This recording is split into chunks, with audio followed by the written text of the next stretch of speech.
Good morning, everyone. It's an honor to be able to be here. It's an honor to have worked with CJCC and all of the partners and to see the amazing work that they've done, the brilliance, the dedication to improve the lives of the children and families and the community. The theme today is, Do You Hear Me Now? So when I was thinking about this yesterday, I was thinking about how important music is and such an important aspect of adolescent development and a window to the needs of adolescents. And so I listened to some songs that have been written by youth around the theme and others. Can you hear me now? Do you hear me now? So I'd like to just give you some words and refrains from some of the songs. I am crying out loud. Things aren't easy. Where did you go? Where's your home? How'd you end up all alone? There's no light, there's no sound. Hard to breathe when you're underground. Can you hear me now? Can you hear me now? The walls are closing in, I can feel it in my bones. Another long night to be alone. I am sinking like a stone. Can you hear me now? Don't look down. Can you hear me? Can you rescue me? I want to scream out loud. Can you hear me now? Do you hear me now? What did we do in the juvenile justice system when we didn't hear them? We didn't hear the youth. For many years across the country, we didn't hear you. We spent large amounts of money on methods that didn't work and outcomes that were appalling in the 90s. Rather than spend and house juvenile offenders in detention and facilities far from home with the resulting high rearrest rates, we began to realize that it wasn't working. We were pushing juveniles into the adult system. So we started to hear. With CJCC as a great guide, the court and its partners have been working with our justice partners, the mayor, OAG, DBH, DYRS, DCPS, CS, DHS, MPD Council, PDS, and so many others that I don't have time to name, but all working on programs that produce better outcomes for juvenile offenders, the community, and taxpayers. What are the needs and the issues of the youth that we encounter? What we learned to better hear? Young people we all encounter in the system have experienced complex trauma-related, repeated complex trauma, and various forms of victimization, life-threatening disasters, and losses at an early age. Many are or have been in the neglect system. A history of trauma in early life, as we know, shapes an orientation towards seeing threats and causes operating in survival mode, which influences daily functioning and often results in aggression, abscondence, and other legal problems as a form of self-protection. So our job in working with youth who experience trauma is to build the youth's self-control skills, self-esteem by fostering positive social living experiences, therapeutic interventions dealing with stress in healthy ways, and helping reduce trauma and teach coping skills, which also involves working with the family. What are we doing to hear you? There has been a lot of collective work of our partners that I mentioned and others to ensure that youth are prevented from further entering the system. We've done some of the following, which you'll hear more about today. The Office of Attorney General, along with others, and the mayor have diverted youth from pre-court involvement using evidence-based programs such as ACE diversion, which stresses accountability but provides many services which will be discussed later. We've spent money and time, or they've spent money and time, on keeping youth out of the court system by targeting them in advance and providing intervention strategies that involve the community and family. The court has created a number of years ago the Juvenile Behavioral Diversion Program for youth who have mental health issues, and we work with community partners to provide therapy and services to the youth and the families. Child Guidance Doctors published a paper that was published in the Juvenile Justice Journal, which indicates that we have a much lower rate of recidivism than the kids that we detain or send through the system without the same services. Court Social Services and DYRS, we have balanced and restorative justice programs and programs for youth that provide after-school activities and skills, working with youth pre-trial and post-trial to keep youth from entering the system again and avoiding secure detention. The question some of you might ask is, how do we protect the community? Alternatives to detention, how does that work? How do we meet the needs of the community, which is one of our obligations? Research indicates that detained youth fall deeper into the criminal justice system, and you'll hear about research. Juveniles kept in the community recidivate much less.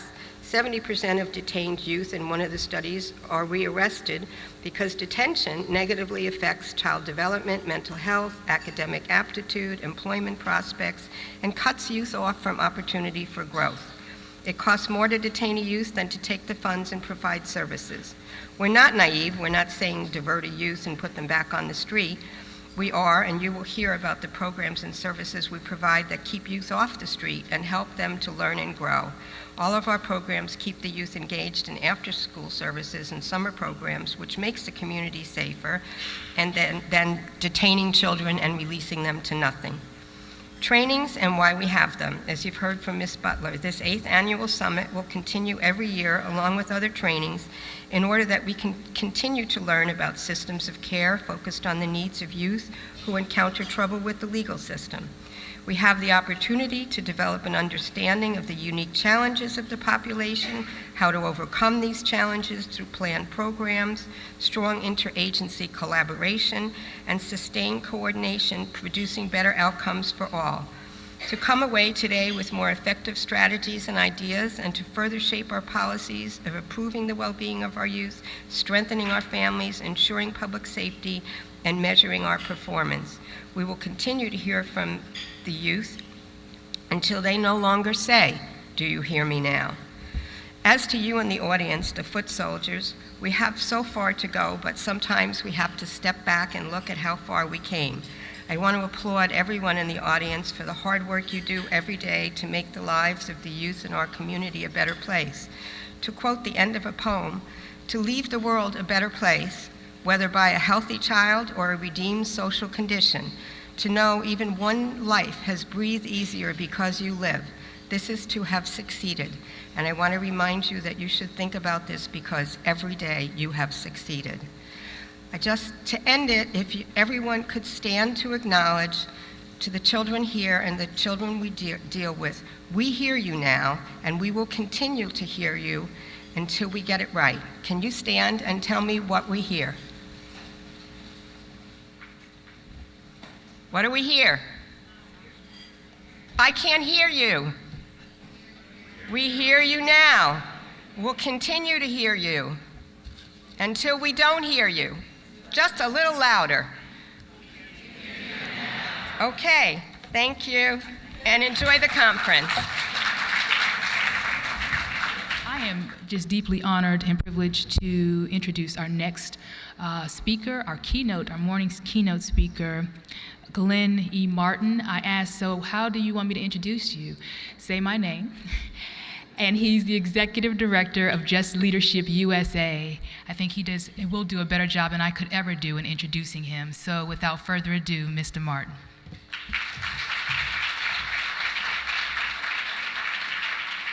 Wow. It's always good to have an audience.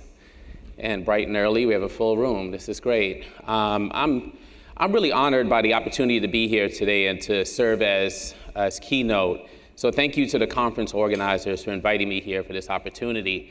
I know when I am hearing people speak in front of a room, the first thing I think is, who is this person? And then sometimes I spend 5 or 10 minutes trying to figure out who the person is and not paying attention to the message. So I'd love to spend a minute or two giving you a sense of who I am and my perspective so that the rest of my statements will be in context. I grew up in Bedford-Stuyvesant, Brooklyn, which was a pretty tough neighborhood when I was growing up. It was at a time when there were about 2,200 murders a year in New York City. It was a dangerous neighborhood. I grew up in a single-parent household with 2 brothers, one older, one younger. It was in the middle of the crack epidemic. It was in the middle of HIV/AIDS. My mother was on public assistance and working low-wage jobs, and sometimes both, sometimes one or the other. And both my younger brother and I ended up going to prison. For me, the first time was at age 16 for shoplifting. And the second time was at age 22 for robbery. And I served 6 years in prison ultimately. But the neighborhood I grew up in had a narrative.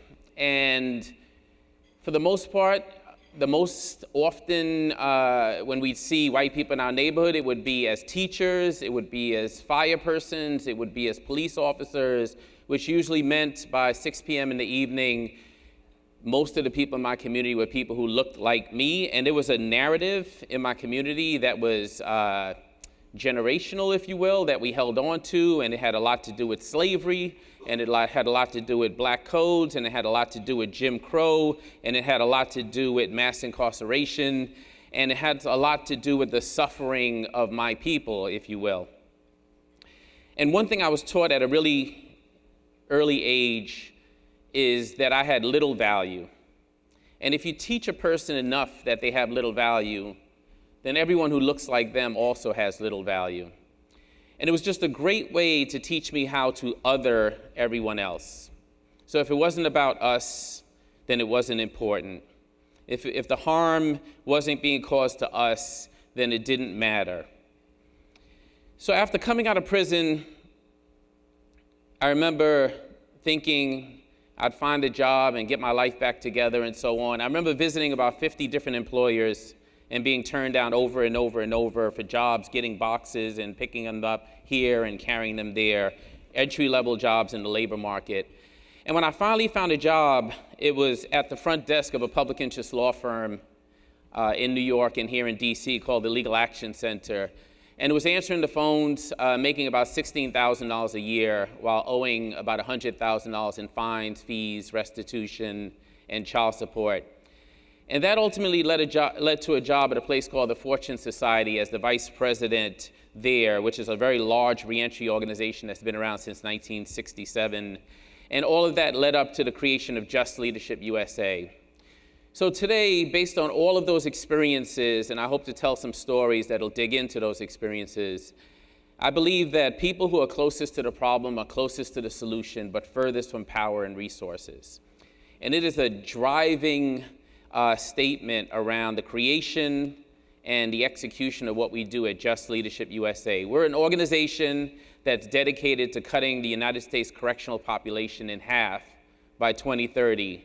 And we do that by empowering people most affected by incarceration to drive policy reform.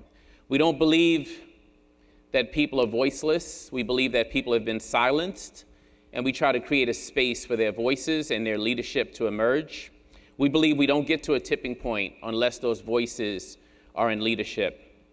To date, through our year-long Leading with Conviction program, a training program for formerly incarcerated people, we've trained 380 leaders in 29 states plus DC since November 2014. So a little bit about my experience at the age of 16. So I get arrested for shoplifting. I go to court. There's a judge, and the judge decides he's going to teach me a lesson, and he's going to give me $1,500 bail. And if you're on public assistance, $1,500 bail may as well be $1 million bail. It feels more like ransom than it does bail. And in New York, if you're 16 years old and you're charged with a crime like this and you have bail of $1,500 and you can't make it, you go to Rikers Island. And Rikers Island is a penal colony almost like no other facility in this country in its remoteness, in its one way to access it, one bridge on, one bridge off. But New York has been doing this for decades, punishing children as if they were adults automatically at the age of 16, even though the brain development science is clear, and I'm sure everyone in this room knows this, that adolescents are different than adults, that research into brain development underscores that adolescents are in fact children, and that the human brain is not fully formed until the age of 25, maybe a little bit longer for men. That's all the women laughing. The brothers are like, why are you blowing us up? As the cognitive skills of adolescents are developing, adolescents' behavior is often impulsive, and adolescents lack the ability to focus on the consequences of their behavior. So my journey could have looked a lot different if I'd been treated in an age-appropriate manner. But the system did little to nothing to change my problematic behavior. In fact, it reinforced it, and here's how. So when I went to Rikers, I was going to be there for 2 days, which meant the next day I was going back to court. And on my way back to court, this is at a time when Rikers was overcrowded. There were 22,000 people in a facility that was always only meant to hold 14,000 at the most. And correctional buses would pull up at Rikers full of inmates. And the correction officers would say, no, you need to go drive that bus around the city because we don't have space for them. That's how crowded it was. And I'm in a bullpen that's meant to hold about 20 people. And there were about 40 children in the cell that day. I'm very deliberate in my language. These were children. I was a child. And another child walked over to me and he said, give me your jacket. And I had a leather jacket on. And if you know anything about Rikers, you have two choices, predator or prey. There's nothing in between. And that's the moment when I needed to make that choice. And we started fighting in that cell. And before I knew it, I was fighting 4 or 5 other children. By the time I emerged, I realized I was stabbed 4 times. The 4th time here in my neck with a pen that was melted and fashioned into a blade. And yet, emerging from that fight, I knew I could survive in what we called gladiator school back then, and what we still call gladiator school today, decades later.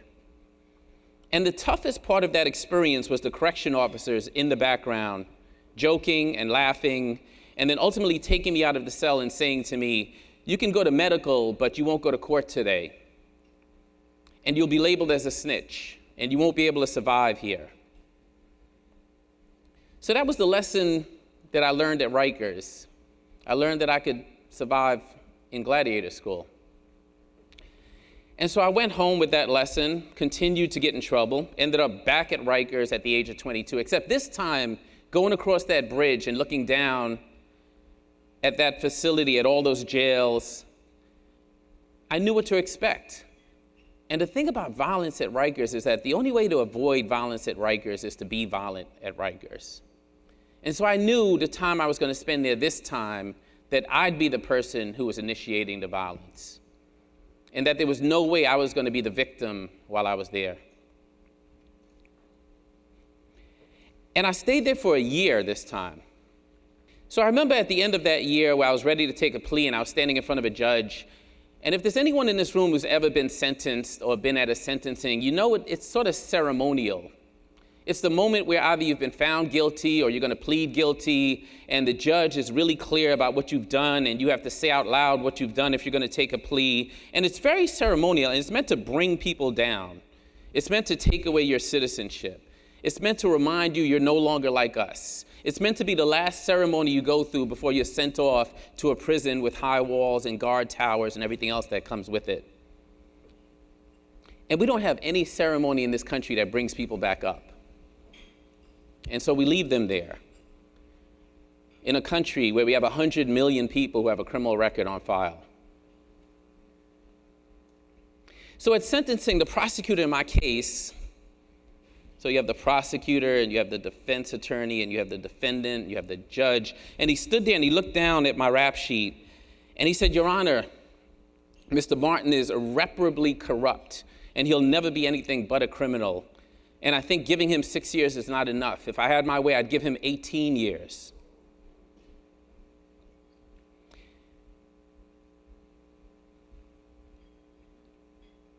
A month later, I was in a correctional facility. In New York, you go through orientation. And I'm at this orientation intake facility, and I take a test which helps to determine where you're going to work.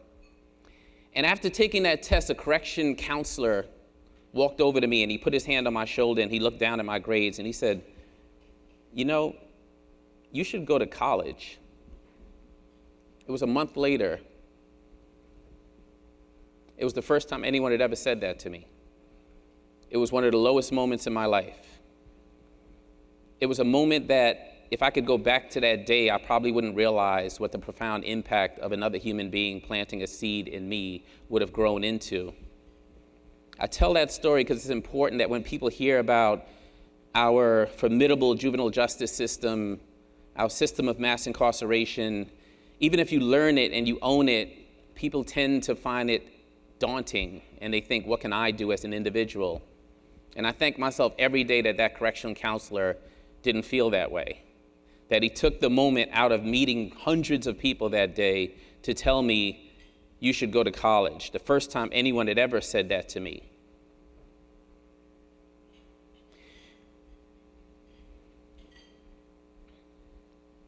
So when people say, Glenn, how did your life change? I tend to sort of viscerally react and say, I earned a quality 2-year liberal arts degree while I was in prison. But was it really the college degree or even the college experience? Those things were important.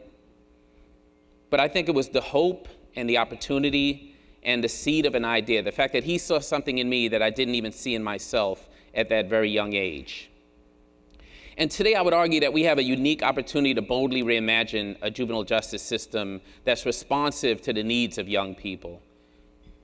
We can start by acknowledging that the adult system is not working for adults, so applying the same interventions or lack thereof is certainly not going to work for young people. Young people with their still developing brains mean they're especially malleable and responsive to positive influences.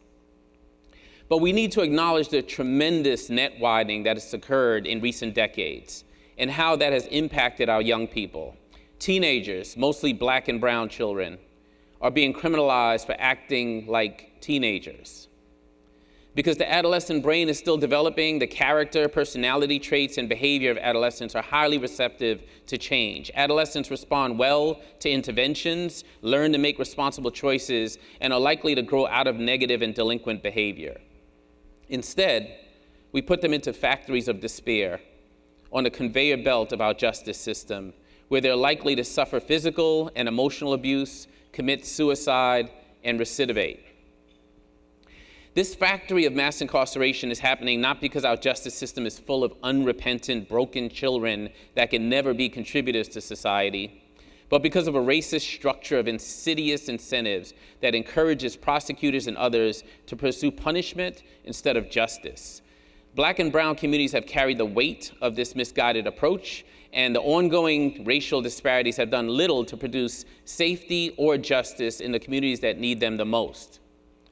So what if we created a justice system that wasn't all about perpetual punishment, and instead considered parsimony and proportionality and social justice and citizenship and second chances and opportunity?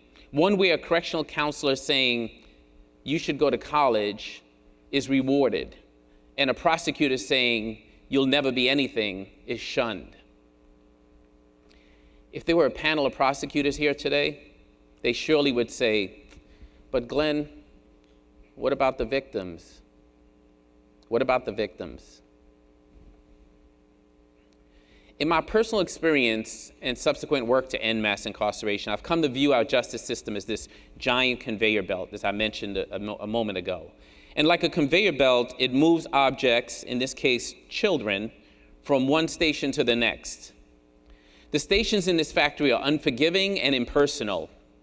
Their goal is to keep things moving and turn out results, in this case, forms of punishment and punitiveness, that really serve to achieve safety or justice. In order to maximize efficiency in this factory, the objects being moved are identified by labels, and like so much in the rest of this world, the categories are strictly binary. There are victims and there are offenders, and never the twain shall meet. The problem with these labels is that they conceal a very powerful truth, which is that victims and offenders are often from the same communities. In fact, they're often the same people. So this is something I didn't always understand. It took me a long time to realize that my own offender label was preventing me from seeing and understanding my own dual status as a victim who had evolved to cause harm to many other victims. And when I did come to this understanding, it only fortified my commitment to end mass incarceration and the vicious cycle of victimization, trauma, and the calcification of that trauma that sometimes leads to criminal behavior the way it did with me. I remember sitting on a panel like this about 2.5 years ago with the Manhattan DA, Cy Vance, and I was talking about reentry. At that time, we were having a discussion about helping people who emerge from the juvenile and criminal justice system to emerge successfully through providing programmatic supports. And about 20 minutes into it, DA Vance, who's a friend and colleague, put his hand on my forearm and said, Glenn, we've talked about helping offenders for about 20 minutes. We really need to switch the conversation and focus on victims. And I said, DA Vance, with all due respect, I didn't learn how to pull out a gun on someone until someone pulled out a gun on me. And when I was the victim of a crime, your office didn't think I was a deserving victim. And when I became the offender, you were ready to spend $250,000 per year to put me in a bed on Rikers Island. And that was a visceral response, but it was yet another moment where, for me, I started to break down the distance between offender and victim. So physical violence was an ordinary event when I was growing up. So I'm going to tell you a little bit about my childhood, but it's got to be between us, okay? All 500 of us. So, as I mentioned, I grew up in Bed-Stuy, a very poor and under-resourced community in the 80s and 90s. And it was a community full of assets, but it was viewed through the lens of deficits. And my first experience with violence was at the hands of my older brother when I was just a small boy. He was very abusive, and every time my mother went out, he would beat me up and force me to fight back.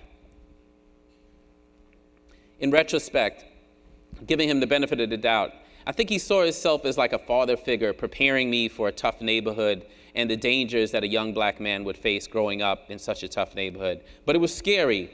And knowing that whenever my mother left the house that I was going to face his abuse was not an easy place to be as a child. My older brother grew up to be a federal correction officer, and now he's a U.S. Marshal. You can imagine what Thanksgiving is like at my house. So I also come from a family where discipline was often physical. If you made a mistake or misbehaved, the response was often a beating. I think they did it from the right place, but it was a tough way to grow up. And out on the streets of Brooklyn as a teenager, I was the victim of crimes multiple times. But I didn't think of myself as a victim, and it never occurred to me to go to the police or to the prosecutor for support. When you grow up in a predominantly black neighborhood and see your family and friends unfairly targeted by police and prosecutors, you don't see them as people who are on your side. I think people pick up the phone and dial 911 when they believe the person on the other end of that phone is going to help them and is going to support them. And that's not what we teach people in the communities I grew up in, and that's not what police officers teach people, and that's not what prosecutors teach people. And so you get used to handling problems on your own, sometimes violently. It's part of the lay of the land, and you try your best to avoid being victimized. But if it happens, you just think of it as, okay, it's just my turn, and you just plow through. And if you do get through it, you see it not exactly as a badge of honor, but at least as proof of your ability to survive. So by the time I spent my first 2 days at Rikers Island as a 16-year-old, the violence I experienced there was something I had come to expect. And the indifference of the correction officers who looked on and laughed, I mean, that just solidified my belief that authority figures throughout my life had assumed that I had little value or no value, and that I couldn't count on them for protection or for justice. And again, when you're taught that you have no value and there's no recourse to injustice, you come to believe that other folks have little value too. And going from that belief to engaging in criminal behavior is just not a huge leap. It felt as though when I was doing things to other people, it was just the same thing that other people had been doing to me. I was reacting to the reality of the black experience in America, that this country abused people of color, stole our labor, devalued us, marginalized us, and that thinking shaped the way I interacted with people. I didn't have a ton of empathy. In my mind, no one had shown me any empathy as a young black man, and I was just returning the favor. I figured that if I didn't hurt anyone physically, then it couldn't be the worst thing in the world. It wasn't until I was serving time that I began to question those beliefs, that I began to question my own values. I remember I had a professor in college, in prison. Every time I say college and prison, people have to sort of wrap their heads around that. And I'm sitting in class, and he always would bring in a film, a documentary. His name was Professor Coakley, and he brought in a film one day about the Holocaust. And it's not like I had never heard of the Holocaust, but I'd never seen such graphic footage in a documentary before. And I'm sitting there, and I'm watching the film, and it gets to this moment in the film where a piece of bulldozer equipment, the same equipment you'd use to build a space like this, pulled up to dead, naked human bodies stacked about 5 high and shoveled those bodies into a hole in the ground. And that was a moment for me that challenged a narrative that I had held on to for my entire life. And I was forced to see in that moment other people as people. People who have emotions, and people who have dreams, and people who have hopes, and people who have aspirations, and people who have tragedy. People like me. I learned that human beings have the ability to be virtuous and the ability to cause a tremendous amount of harm. It was the beginning of a process of internal reconciliation for me, where I came to understand that even though I had not caused actual physical harm when I was committing crimes, that I was causing a tremendous amount of trauma and psychological harm to other people. So this is where I also began to recognize a common thread among the people I was locked up with. In prison, I was surrounded by men who were labeled as criminal, but who had themselves also survived stab wounds and razor slashings and bullet wounds, men who had been robbed, men who had been beaten. And I found myself sitting in this repository of society's failure to recognize that these young men were survivors like me. I began to see that the conveyor belt that had delivered us to this horrible place needed to be switched off. We had to slow it down long enough to think about whether the young people moving inescapably towards a life behind bars, where they would continue to be the victims of abuse and a total lack of personal agency, could have been spared that fate. What if their dual status as victim and offender had been recognized earlier, and if there had been an intervention to treat their victimization before it turned into the opposite? Looking back on my own life, I could see how things could have turned out differently for me if my own victimization had been recognized, respected, and treated, if I was more of a deserving victim. And that makes me think of a young man I met while I was in prison. His name is Arthur. When I met him, he was about 34. When he came in, he was 16. In New York, when you're moved from one prison to the other, you're moved in a bus with about 40 other people. I remember being in the back of those buses on my way to prison in New York. First time I knew that New York had mountains and farms and beautiful outdoors, and it was so ironic to be shackled in the back of a bus like cattle being delivered to a prison, and have that be the first moment I recognized how much beauty was in the state that I lived in for so many years. And most of us were black and brown young men, and we get to this prison called Auburn, upstate New York. And we walk into the prison, and it's so old you can literally see the paint falling off the walls, and it's dark, and I get to the cell that I'm going to be staying in, and you can't see in the cell because it's so dark, and he takes the shackles off, and he puts me in the cell, and he slams the gate behind me, and maybe within a second I realized there was already someone in the cell, and his name was Arthur, and he was talking to himself, he was mumbling. And it was a very scary moment for me, and I decided that to sort of break that tension, I needed to say something, and I introduced myself, and he introduced himself. And it was a Friday evening, so we both knew that we would be there for the weekend with each other in that cell.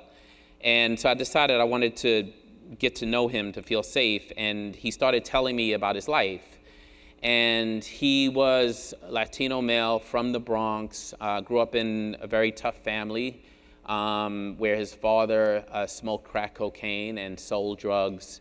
And he talked about smoking cigarettes at the age of 11 and smoking marijuana and selling it at the age of 13, and then selling crack cocaine by the age of 14, and then getting arrested for selling crack cocaine at the age of 16. And at the age of 16 in New York, going back to my story, you're treated as an adult, and he gets to court.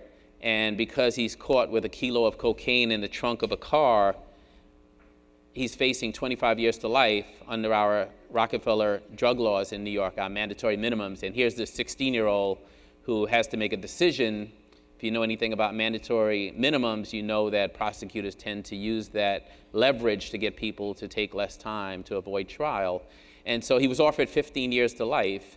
And he was 16, and he was a fighter, and he was everything else a 16-year-old would be, including probably very irrational. And he said, I'm not taking 15 years, I'm taking this to trial. And he did that, and he took it to trial, and he got 25 years. And he was getting Thorazine through the cell, so I know there was a mental health issue there.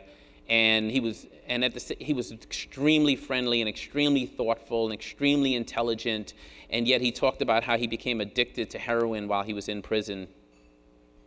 He was still young. He was 33, 34. And by the second day in this prison cell, it began to get really cold. It was upstate New York, middle of winter, and the correction officers, I'm not going to say I never met a correction officer that I liked, but these correction officers decided that they wanted to open all of the windows on the tier to teach us a lesson by keeping the cells at about 50 degrees. And so if you've ever walked through a prison, you don't really have much but a pretty thin blanket and a mattress to sleep on. And so it got really cold. And by Saturday morning, I woke up, and every time I get a cold, I feel it here first, and this hurts, and then I have a sore throat, and then everything else that comes with it. So I woke up the next day, and I felt it, and within hours, I was coughing and sneezing and so on. And Arthur said to me, he said, you know, I could tell you're getting sick. And I was like, yeah, I'm getting sick. He was like, you want me to make you a cup of tea? Okay, you're supposed to laugh at that moment. And I was like, yeah, Arthur, sure. I want you to make me a cup of tea.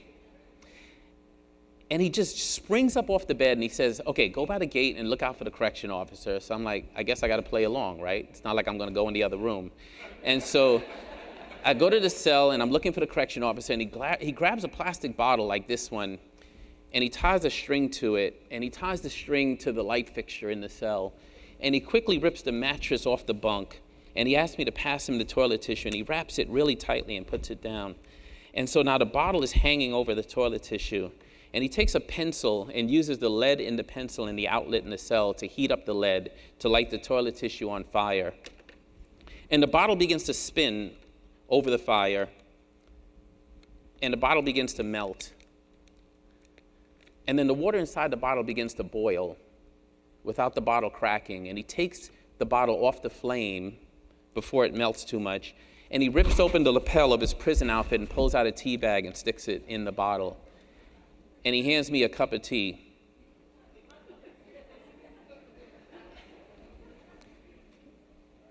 So why do I tell that story? I tell it a lot.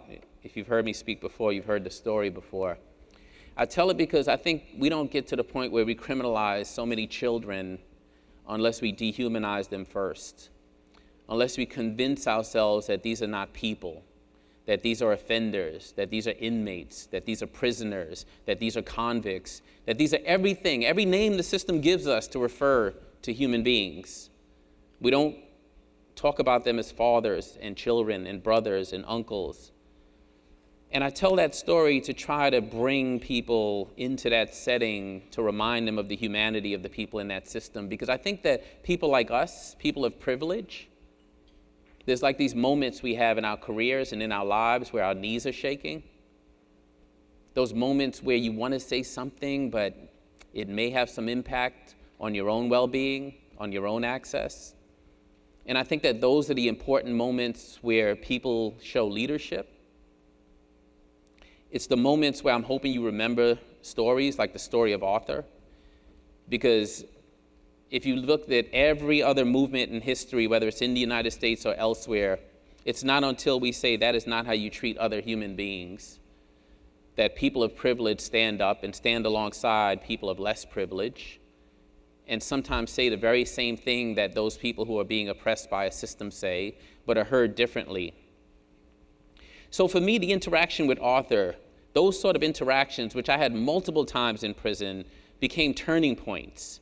And so since prison offered me no room for healing or repairing the harm that I had caused, I had to figure out how to start that process on my own. So I knew I had to replace my old values with new ones. And I had seen what happened to people whose value systems had been torn away when they realized the amount of harm they had done, but who didn't have anything to replace it. For some, even a negative belief system was better than no belief system at all. So I began to dig deep within myself and do a lot of reading and studying and thinking and conversations about how I could repair the damage I had caused. I knew I'd never get the chance to engage the actual victims of my own crimes because of our adversarial, binary criminal justice system.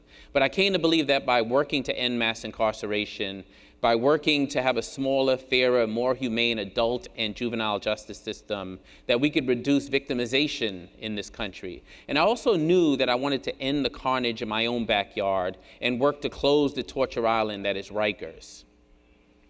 Rikers is now widely recognized as a human rights atrocity, a place where violence and victimization are embedded into the very fabric of the institution. Why?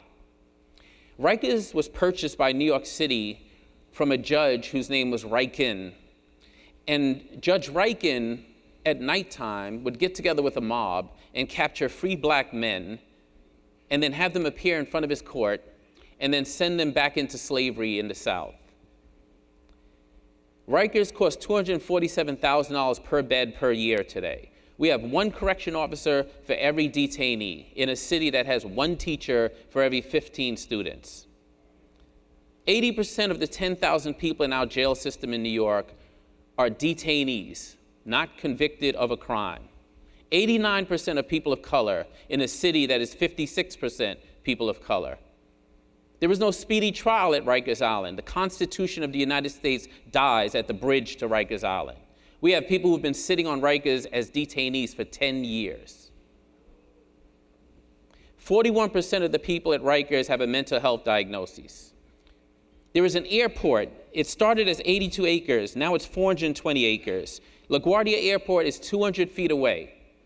So what does that mean? That means literally the architecture of the jails at Rikers that houses these 16 and 17-year-olds are antithetical to how you'd build safe facilities.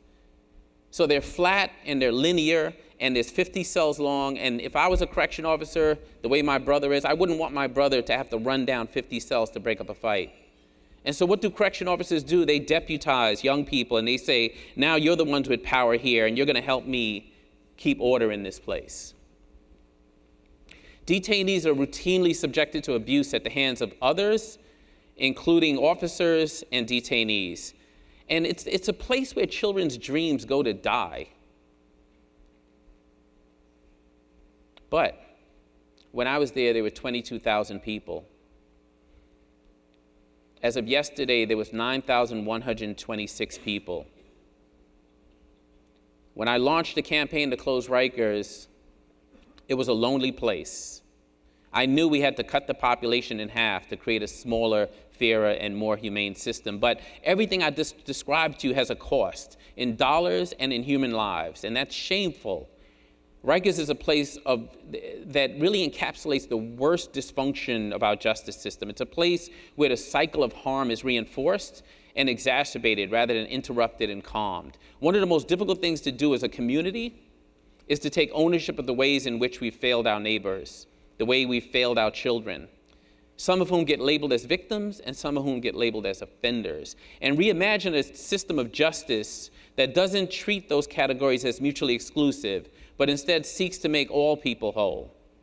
My organization launched the campaign to close Rikers, and it was meant to be bold, and it was meant to be audacious, and it was meant to be unique, and it was meant to be fearless. But most importantly, it was human-centered, and it was truthful. And people who had been harmed by Rikers led the way. It lifted up those voices. It held them up as leaders. It held them up as survivors. My own funders told me, we're going to give you the money to run this campaign, and you're going to run it over 3 years, and we're going to give you a 20% chance of changing New York's policy towards closing Rikers.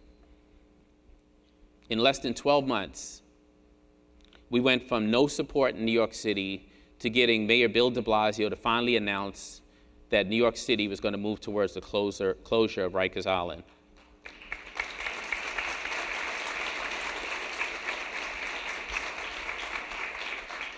We now have support from the comptroller, the public advocate, 32 council members, the governor, and we've made a huge step towards safety and justice for our children in New York.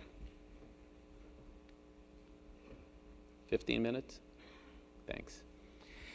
Our criminal justice system does a tremendous amount of harm, and nowhere is that more obvious than in the fact that 2/3 of people who come out of our justice system end up returning. The conveyor belt justice does a disservice to the victims of crime. It does not provide a space for people like me to reckon with the harm that they've caused to other people.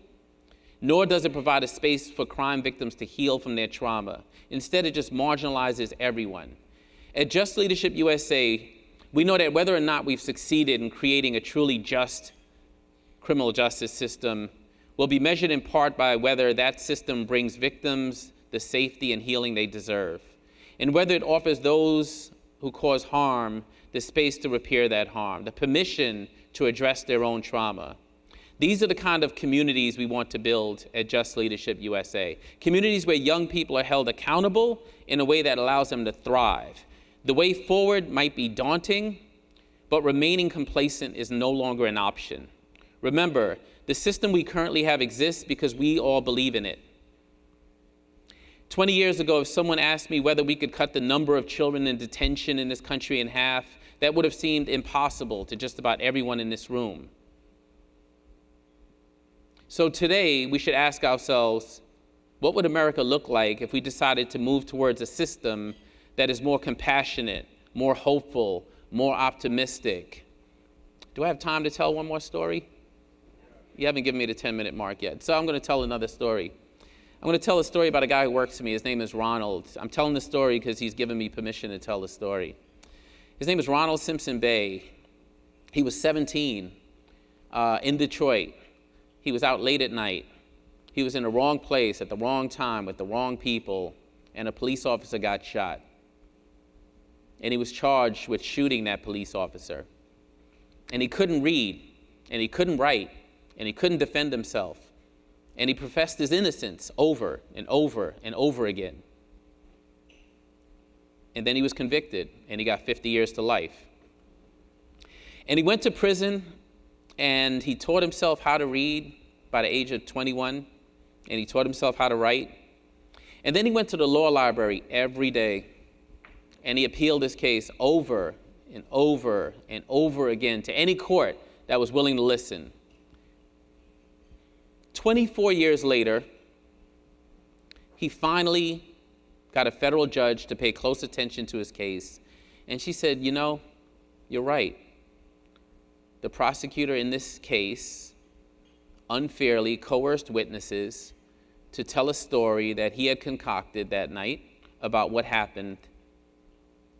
And those witnesses told a story that that prosecutor wanted them to tell, and you ended up with 50 years in prison, and this is not fair, and you should have an opportunity to have your case heard again. What a moment for him, 24 years later. And that judge said, but I'm not going to let you go. I'm going to hold on to you, and that prosecutor's office that caused all that harm is going to get another swing at it.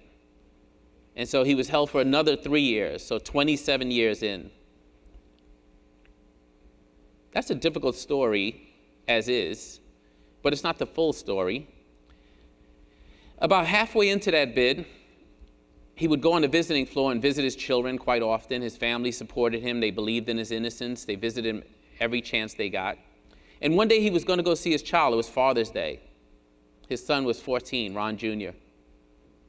And he went to the phone back and forth, and he couldn't get his family on the phone. And he never got called down for that visit. And he just waited and waited and called and called and waited and called. And then finally he got through. And he was like, what happened? It's Father's Day. I expected to see little Ron. What's going on? And they were like, little Ron got shot and killed. And he got shot and killed by a 17-year-old. And so Ronald decided immediately, I have to reach out to the prosecutor's office who's prosecuting that 17-year-old, because I need to make sure that he gets charged as a child, because he's a child, and because this adult criminal justice system has ravaged my life. And so I need to protect this child who took the life of my child. And the prosecutor in that case picked up the phone and said, you're not a victim. You tried to kill a cop. You're an offender. I don't have to listen to you. I'm going to charge that child as an adult. And why wouldn't that prosecutor? That's where the incentives lie for prosecutors.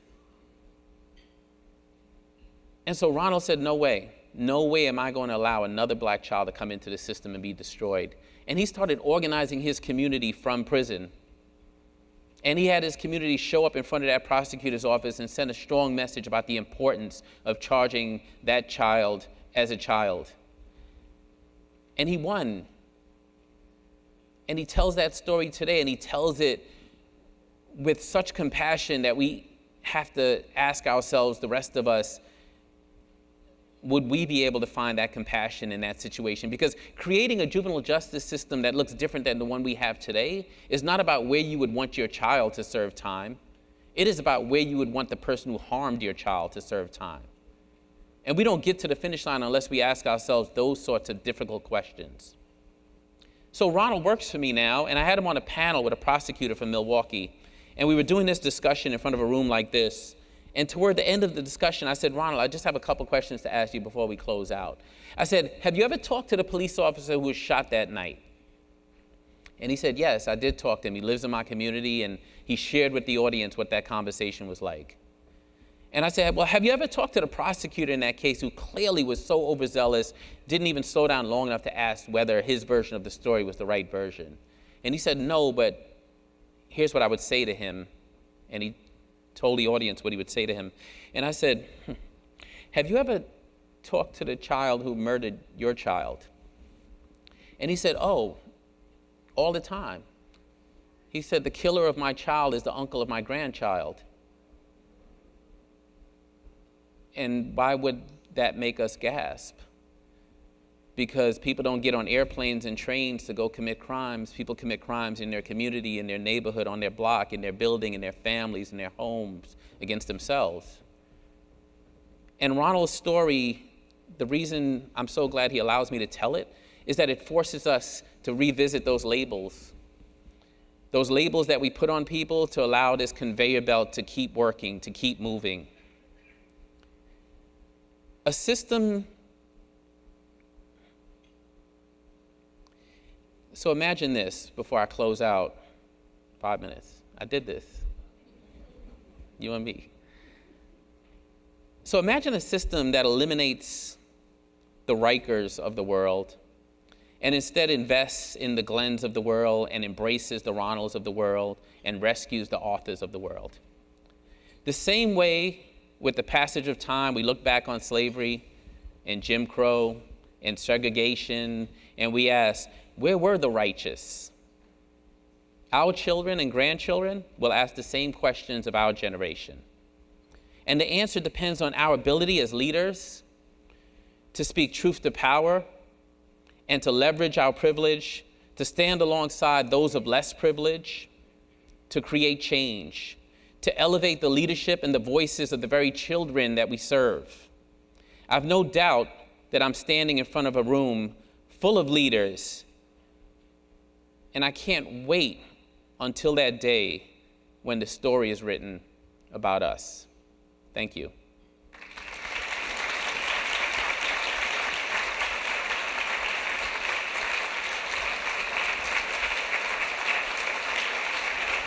Questions?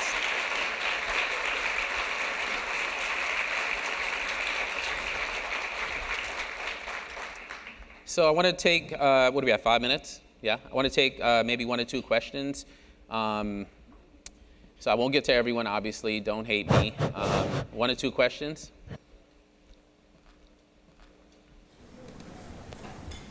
Here, Judge.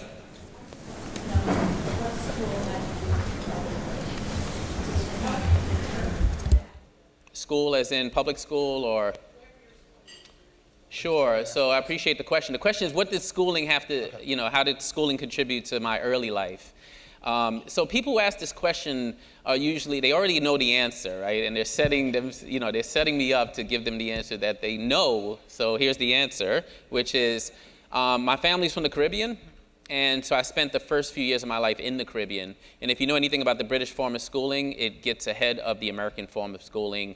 And so I was always a grade and a half ahead of everyone else. And there is a foundation of knowledge that I learned in those first few years of life that I do believe was important for me to build upon even 20 years later when I ultimately had the chance to go to college. And so it lends itself to the importance of all of us going as far upstream as possible if we really want to save our children. Thank you for the question. There's a question in the back. Good morning, everyone. My name is Darlene Nelson. I have a question. When prosecutors knowingly and willingly create and fabricate information against someone prosecuted, is there any type of sanction that comes up against them when you can prove that it has been done? So it's rare that prosecutors face sanctions for those sort of overzealous prosecutions. You have to really find evidence of maliciousness and malfeasance for that to happen. And even then, rarely is there a prosecution, and definitely rarely is there punishment. But I will say this, and this may surprise the audience, that we need to be careful not to use the system to attack the system, right? Like, the system teaches us that punishment is the answer, and I am not so sure that we get to the finish line by using the system's tools to try to undo the system. So folks in this room, who I bet are some of the most compassionate folks in this country, those are the very moments where we need to figure out how to teach other human beings compassion by exemplifying it for them. Whoever has the mic, go for it. When you were giving your speech, you mentioned the prosecutor would ask, what about the victims? How did you answer that question?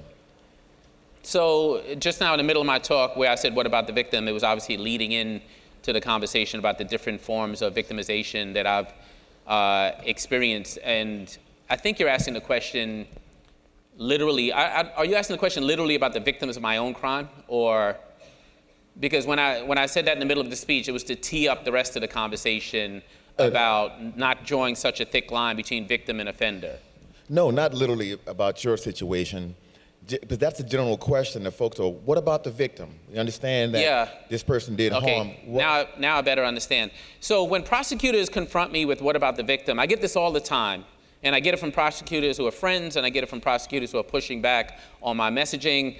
I think that anyone who takes a close look at the criminal or juvenile justice system knows that victims are extremely ill-represented by our justice system in the United States.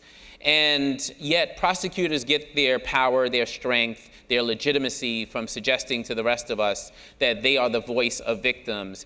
And to be frank and to be really direct, I mean, the problem with the victim-offender binary is that when I say offender, people see a black man, and when I say victim, they see a white woman. And that is just not the reality of victimization in this country. Those voices are important, but young black men are the most prevalent victims of violent crime in America, according to the Bureau of Justice statistics. And until we redefine victimization and elevate those voices and move those victims into leadership, because I bet you those victims who live in the communities I live in, who see the harm of our justice system, are not going to be asking for the same things that white rural victims may be looking for. And again, it's not to devalue what those victims are asking for, but for 4 decades, those victims have led the debate from the victim side of things. And if you look at programs like Common Justice in Brooklyn and others who are now starting to elevate the leadership of victims of color, I think that that's part of how we get to the finish line. There's a question over here. Good morning, Mr. Martin. My name is Patron Baker. I myself is from Bed-Stuy, Brooklyn, and had family go through Rikers Island. So my whole question is, do you think the Kalief Browder story actually helped your cause in closing Rikers Island? I appreciate the question. He asked me whether the Kalief Browder story had anything to do with New York City moving towards closing Rikers. So as an advocate, I think that 2 things. I don't wrap campaigns around individual stories because I think that, unfortunately, human beings have an attention span that is shrinking and shrinking every day.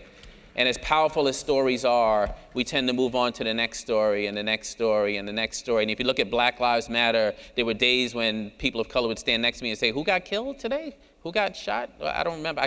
Which case was that? And so I'm careful to not lose the momentum of a campaign by tying it to one story, and then when the attention span goes away, the campaign loses its strength. Having said that, the thing about Rikers is that it's just like Syria or any place else where people hear about the abuse, but they don't really connect to it. They're like, oh, that's, you watch CNN, you're like, that is horrible. Those children, they're getting bombed with all of that poison gas, and then we turn off the TV and we go to work. the thing about Rikers is that New Yorkers have done that for decades. And yet this story of this child who was 16, who got arrested for stealing a book bag, who had $3,000 bail, who served 3 years before the prosecutor said, you know what, we made a mistake, go home. And then he went home and he hung himself, he committed suicide. And that story stood out for people because it was about justice. And for me, as someone who launched a campaign around the same time, I gotta be honest, it sort of helped people understand the human carnage that was being produced by Rikers in a way that they hadn't understood before. But I tell you, here it is a couple of years later, and there's so many other stories coming out of it that I hate to say it, as powerful as Khalif's story was, it's already starting, people are starting to lose their imagination if you only tie it to that story. But I appreciate the question. I want to just take a moment and thank the timekeeper and thank my host. And this is a great opportunity, and good luck. And I look forward to reading what history is going to write about us.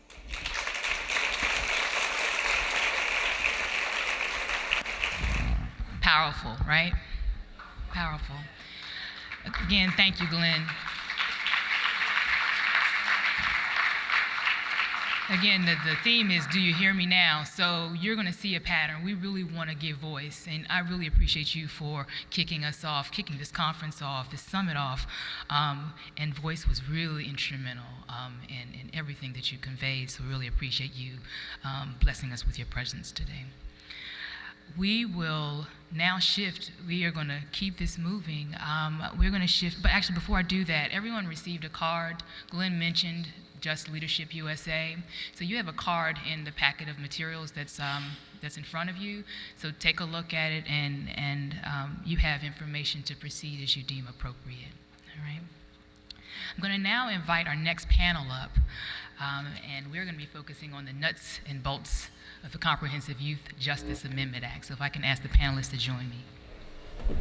So I'm pleased to have the opportunity to really facilitate a panel that really needs no introduction. We have the leaders of our justice system, criminal justice, juvenile justice system before you, who will really help to provide context around an act that was recently passed, or actually enacted, our Comprehensive Youth Justice Amendment Act. The way this session is going to run, we're going to first have an overview provided by Dave Rosenthal with the Office of the Attorney General. He will really provide context and really the nuggets of the act. And then we will have a facilitated discussion with our panelists here. So I'm going to ask Dave to kick us off. Good morning, everyone. Okay, so they gave me 10 minutes to explain to you an act that's 14 pages long and to put it in context. I've had 3 cups of coffee. I'm ready to go. All right, so the first thing that you have to realize is that the act, a couple of things about the act. The first is it deals with status offenders, who also are known as PINs, or persons in need of supervision. It talks about the expansion of diversion and stopping some legal impediments to sharing information so that we can better track recidivism. It has limitations on use of room confinements, and it speaks a bit about Title 16 cases. And for those of you who don't know what that is, that's a direct file by the U.S. Attorney's Office of people of the ages of 16 to 18 who are charged with murder, armed robbery, burglary in the first degree sexual assault, or assault to commit one of those offenses. USAO can charge them, and there's going to be a shift in who's responsible for them that I'll spend a minute on. I'm going to really spend most of the presentation on the earlier part of it because I only got a couple of minutes. The other thing you have to realize about the act, and by the way, we didn't have a handout for you, but I prepared a red rule of the statute with how it's amended, and CJCC has a copy of the red rule and of the act. And if you want copies of it, feel free to speak to CJCC. They're more than willing to make my red rule available to you. And I really suggest that you do that. The complicated part of the act also is that it actually has 3 implementation dates. Part of it went into effect on April 12, 2017. Part of it is subject to this Section 701 of the Act that says it's going to be effective upon the certification by the city's CFO of the inclusion of some budgetary stuff that, quite frankly, I don't understand. And quite frankly, I lost some sleep over it because I don't like when, I'm speaking for me, not for OAG, but it gets me nervous when things go into effect upon certification and we might not know when it gets certified. And it affects, some of these sections actually affect where some youth can be housed. My understanding, though, is that the budgetary, and this is secondhand information, is that the budgetary stuff the City Council put into the next fiscal year budget. So my guess is that the certification will come on somewhere around the beginning of the new fiscal year in October, but that's not done by my office, and we're starting to plan for that now in coordination with basically all the organizations up here on the panel. And the third part of the Act goes into effect in October of 2018. And that's mostly the Title 16 kind of stuff, the people being prosecuted as adults. Okay, so the first thing is what changes were made? Well, MPD, people talked earlier about the ACE diversion program, right? Well, maybe not, maybe just at my table. But everybody here knows about ACE, right? That's a big diversion program that we have in DC. It's a sort of a one-shop stop for both pre-arrest and post-arrest diversion. And one of the things that we got into this statute is the ability, MPD had a statute, had a law that required them to make mandatory arrests on domestic violence cases. And that was a number of years ago when there were complaints that MPD was not arresting enough people. They'd come on the scene, both people would say the other person assaulted me, and no arrest was made, so they had this mandatory arrest. Well, what mandatory arrest meant for us in the juvenile system is we could not pre-arrest divert these youth.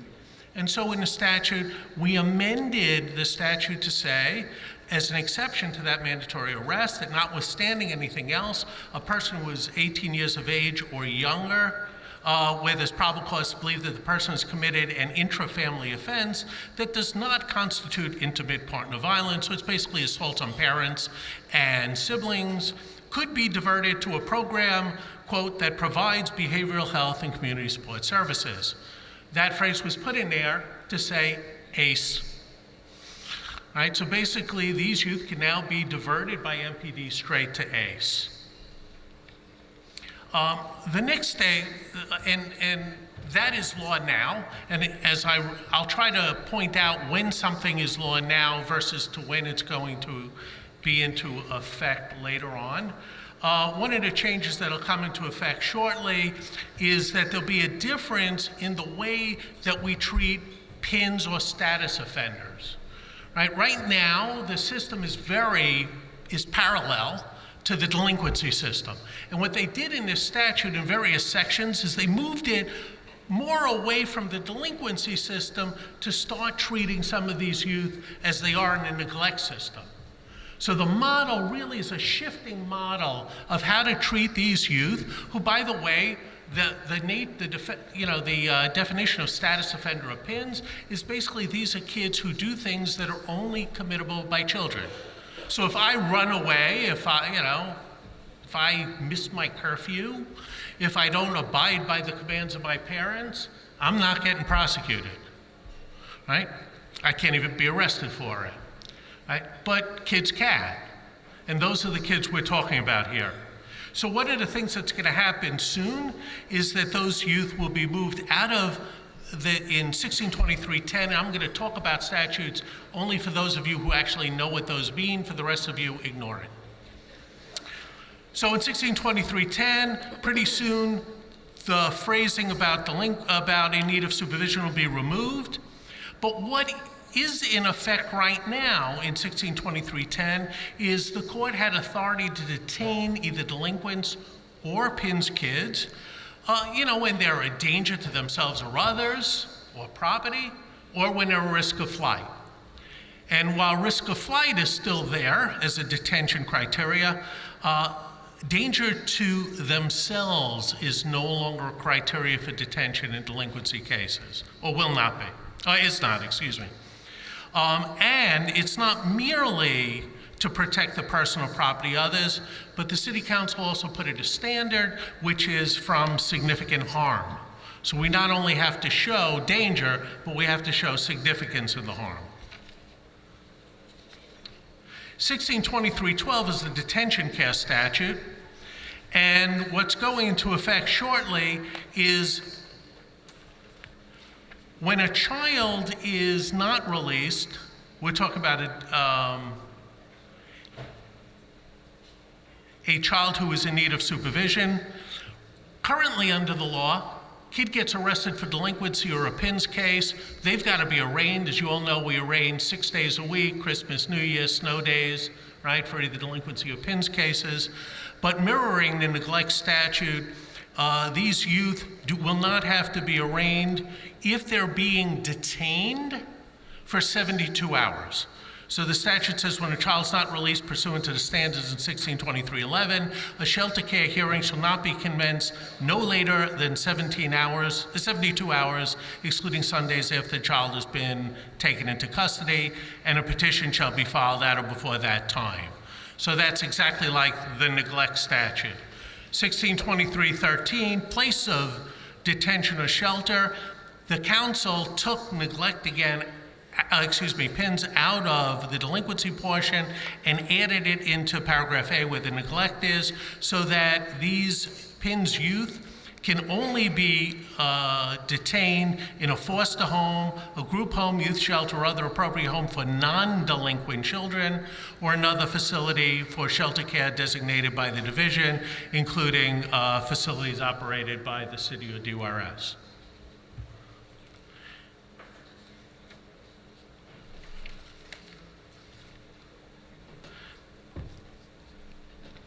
Now, persons under the age of 18 pretty soon will no longer be able to be held in the Department of Corrections. All persons under 18 will soon have to be, their custody, which means their supervision, will be transferred to the custody of the Department of Youth Rehabilitation Services. And the Department of Corrections has to immediately inform the court if a person under 18 is transferred to DOC and the transfer of the individual has not been made to the Department of Human Services. Youth Rehabilitation Services, I'm sorry.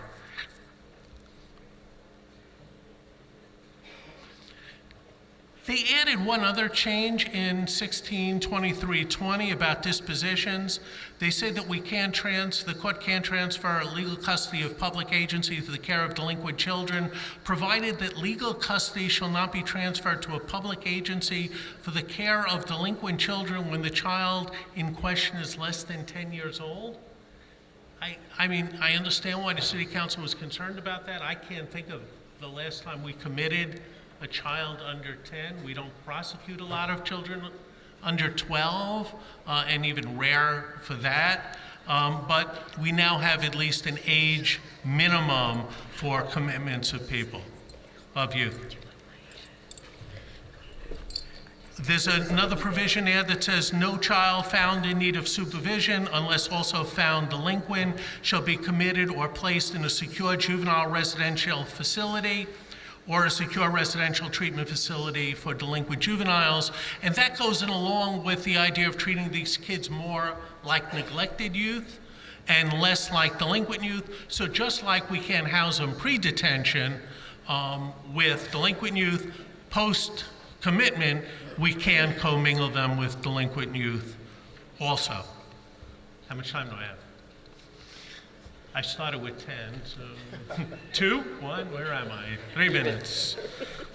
All right, I'm sorry if this is going too quickly or if I'm not making myself clear enough.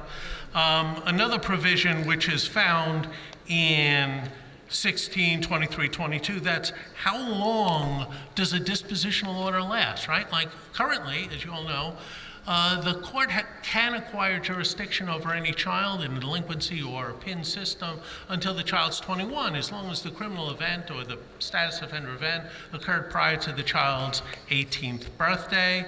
Well, the City Council changed that law for status offenders. Now the court loses jurisdiction over status offenders when the youth turns 18.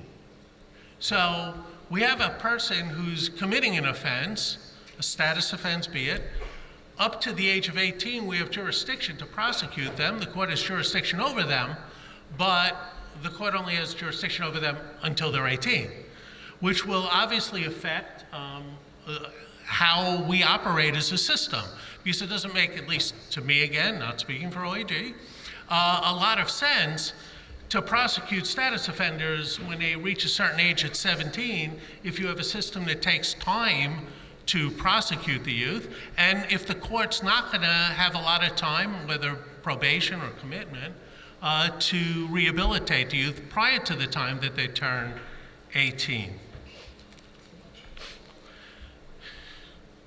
I said earlier at the beginning that one of the things that we did one of the things they did is change the statute so that we can track recidivist rates a little better.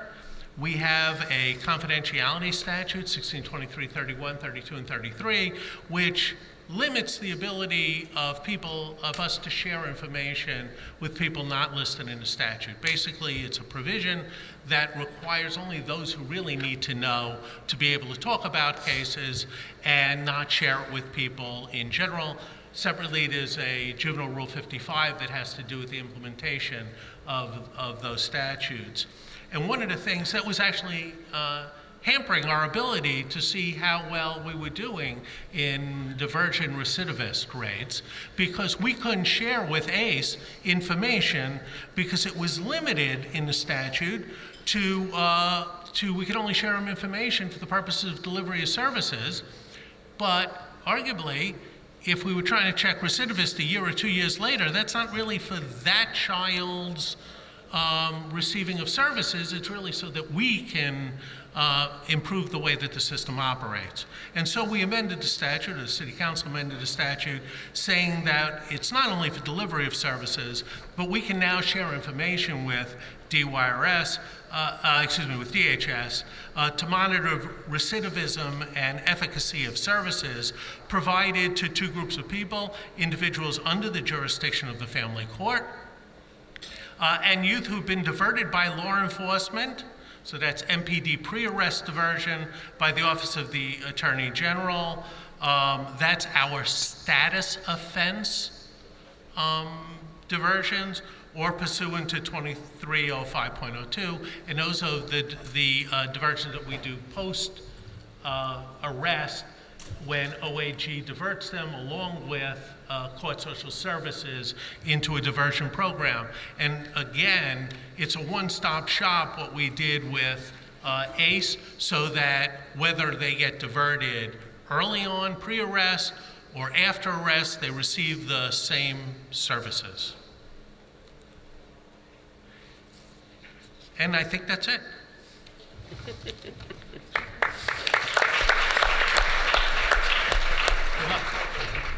Thanks, Dave. Let me see by a show of hands, how many of you are familiar with the Act? Was Dave's presentation kind of a reminder for you, a refresher? How many of you are familiar with the Act? All right. All right, so that's helpful for us, the audience and our panelists to really appreciate. Now, we really want to get into the philosophy, what's behind the Act. Dave really laid this out. CJCC will share with the attendees not only the Act, but also the Red Rule that he's prepared. But I want to turn it over to our distinguished panel. Before you, we have the Director of Department of Youth Rehabilitation Services, Director Clint Lacey. Let's give him a round of applause.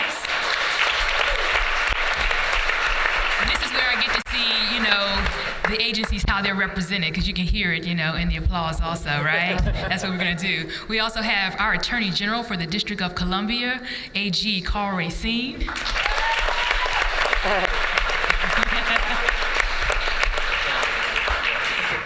All right, I can feel it. We're warming up in here. We have our director for Courts Social Services Division with the DC Superior Court, Director Terry Odom. All right, I see where we are now. Okay, the presiding judge of the Family Court, Judge Carol Dalton. Woo! Okay, you should have a gavel. And we have the captain with MPD's Youth Division, Captain Michelle Karen.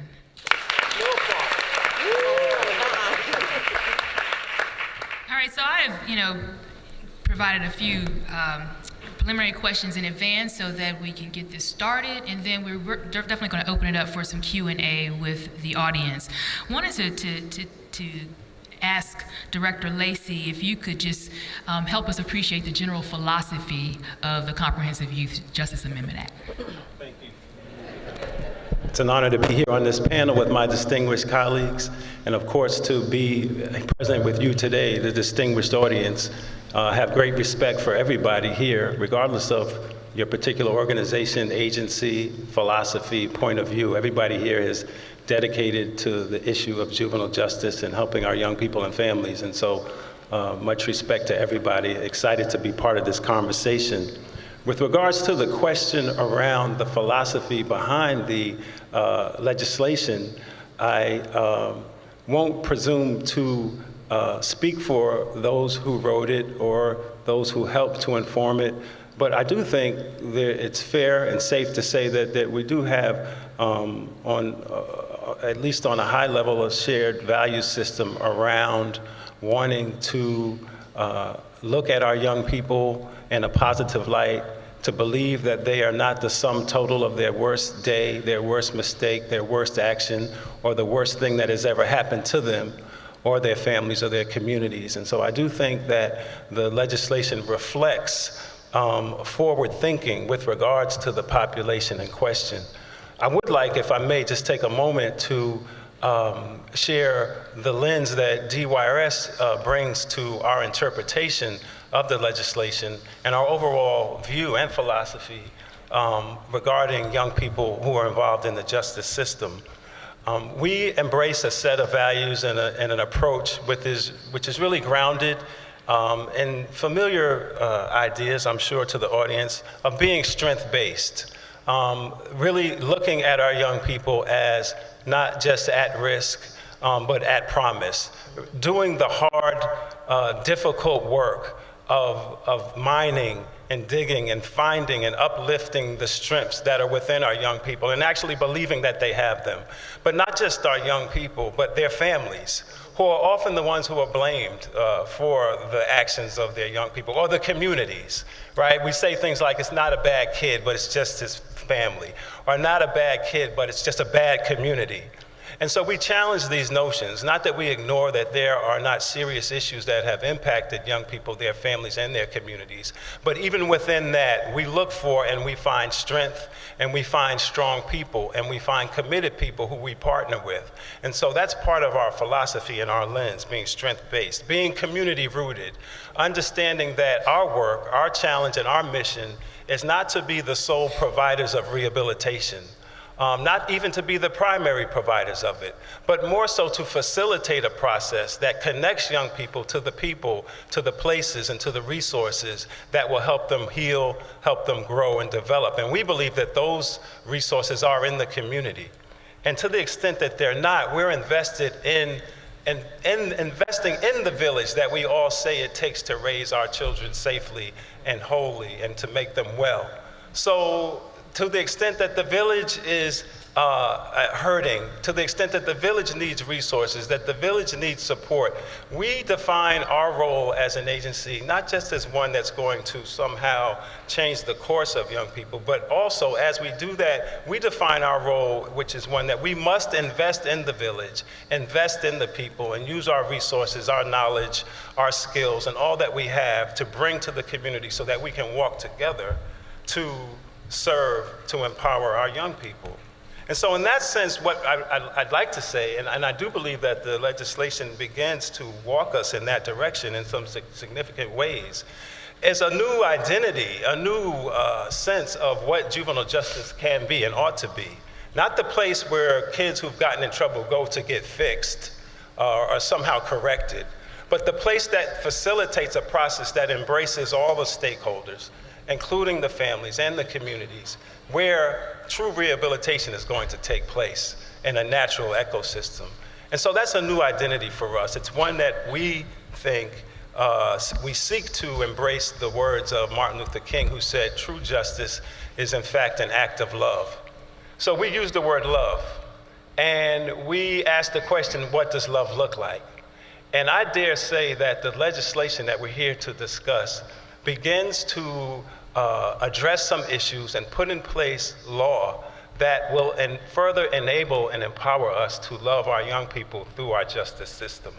I think what it begins to do is embrace the idea of youth development, that young people are just that they're young, that their developmental stage is at such a place where there is awesome opportunity for us to empower them, to help them develop skills, and for them to take a new and empowered course in their lives. So with regards to the status offenders, as was shared with us, and thank you for that presentation, these are young people who traditionally we have criminalized, those who runaways, truants, and others who are struggling with issues that are impacting them and their families. And so what the legislation does by preventing them from being detained, which is a major aspect of the legislation, what it says is we don't want to further criminalize young people. We don't want them to further penetrate into the justice system. And that we believe we can serve them in non-secure settings, even when they need residential services, that it doesn't need to be in a place with locked doors, right, where their liberty has been deprived for them. So that's very significant. And I think that speaks to the larger philosophy about caring for young people and offering them the services that are going to best prepare them and provide them with an opportunity to heal, to grow, and to develop. The provision that talks about the Title 16 youth, the youth who have committed what our law says are adult crimes, that we've decided that if you commit these crimes, the U.S. Attorney has the authority to direct file and charge you as an adult. Well, the legislation begins, in my opinion, to take the step towards questioning our approach to young people. Yes, they have committed what some may call man-sized crimes, and some believe if you commit the crime, do the time. But I think the legislation that says that these teenagers, while being charged as adults, should not be housed with adults, should be housed and treated in such a way that acknowledges their developmental stage, acknowledges their age. I think that's a tremendous step. I think it's a step on a path that I would suggest it would be helpful for us to continue to pursue. How do we treat our young people who have committed more serious crimes? What does the research, what does evidence show us about what best helps those young people? And so I think that philosophically, the philosophy behind that provision, again, is a good one, is a positive one, and it begins to question how do we deal with the population of 16, 17, but even 18 and young adults who are themselves caught up in the adult system, and how can we best serve them? And this is not just about compassion. And when I say love, love means love the community. Love means loving public safety. Love means that we don't want crimes to be committed. We don't want people to get hurt. So it's about what's most effective. How do we prevent more crime from taking place? How do we promote public safety? And so we don't see these things as being mutually exclusive. And so I would say that with regards to the legislation, it is also another example of the movement to be smart on crime, right? You know, the classic debate, are we tough on crime or are we soft on crime, right? And that becomes the sort of political football, and people try to jockey into position because they don't want to get caught on the wrong side of that debate. But the answer isn't being tough or soft, it's about being smart and informed and looking at what works. Not what satisfies our sort of fleeting emotionality about it, but what actually works to help people redirect themselves and redirect their lives. And I think that the provisions around status offenders, around Title 16 youth, around the use of detention, around what young people by law should be detained, speaks to that issue of being smart. That detention ought to be used for young people, as the statute more clearly says now, who perhaps pose a risk to of flight, not to show up, yes, but what I think is even more important, that who are actually posing a risk to public safety. Not young people who we're tired of or sick and tired of or annoyed by or just worried about, but those who we actually think pose a risk to public safety. And I think the statute more clearly spells that out. So that when we take that awesome step to deprive a person of their liberty and place them in a secure setting with steel doors, that we've done that in a way that is responsible, that's measured, and really in the interest of public safety. And so overall, I'm really encouraged by the legislation and the direction that it's going. I feel that it's continuing to take us down a pathway of being smart, of being informed, of being loving to our community, and continuing to improve a justice system that I think is in many ways doing many great things and on the verge of even greater accomplishments with regards to fully embracing our young people, our families, and our communities. Thank you, Director Mason. And just a quick follow-up. Can you just speak just briefly about how that philosophy ties into even the discussions that the Juvenile Justice Committee has had recently in developing this vision statement and principles? Can you just connect the dots for partners? Because there's been work that partners have been engaged in to really have a collective vision, a collective set of principles that guide what we do. Yeah, I think if I interpret the question correctly, it's just really critical for any community, any jurisdiction, any justice system to both communicate with its stakeholders and the communities that we all represent, and to come together and have some tough, important conversations about what are we doing and why are we doing it? What does it reflect? How does our behavior, how does adult behavior, how does system behavior, not just the kids' behavior, what value system does that reflect? Like, who do we think ought to be detained? What is our philosophy around incarceration? You know, how do our values, our thoughts, and our judgments, how are they reflected in our various policies, whether it's around status offenders, if it's around who gets detained or who doesn't get detained, who gets charged as an adult and who doesn't, right? A controversial issue in and of itself. That we unfortunately, you know, we can't call timeout and just stop the action. Things continue to go on, but we have to take the time amongst ourselves, and that's what's being done through the leadership of CJCC, to sit down and to begin to fashion some vision statements, some value statements, and then having done that, look at our policies and practices and say, how are we doing? How does it line up with what we say we believe in?